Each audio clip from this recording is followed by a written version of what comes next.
Ring road corruption को बेनकाब करने का पीटीआई ने वादा किया था। एंटी करप्शन की कार्रवाई से वादा पूरा हुआ। साबिक कमिश्नर रावलपिंडी और प्रोजेक्ट डायरेक्टर मुकदमे के बाद गिरफ्तार हुए। मावन खुसूसी वजीर आला पंजाब फिरदौस आशिक अवान कहती हैं, डायरेक्टर ने सोसाइटी को फायदा दिलाकर बहू को प्लॉट दिलवाया। हाउसिंग सोसाइटीज ने आवाम को सब्ज बाग दिखाकर लूटा। अफसरान ने मिली भगत से रिंग रोड मंसूबे की अलॉटमेंट में तब्दीली की। खजाना को लूटने वाले तमाम किरदारों को कठेरे में ला रहे हैं।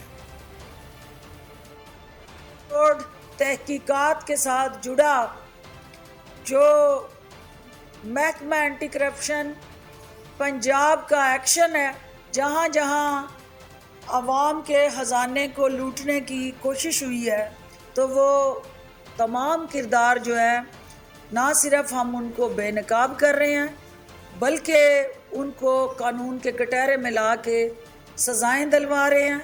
जो वादा किया था पीटीआई ने और उसकी क़यादत ने, आज कौम को उसकी ताबीर मिली है।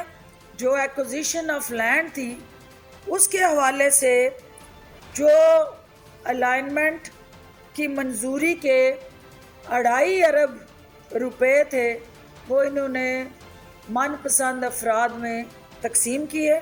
शहबाज शरीफ के पर्सनल सेक्रेटरी थे, उनकी ज़मीन से इस रिंग रोड को गुजारने के लिए सीडीए का 2 किलोमीटर का जो रकबा था वो उसमें शामिल किया और उनको बेनिफिट पहुंचाने के लिए ये रीअलाइनमेंट उन्होंने खुद की।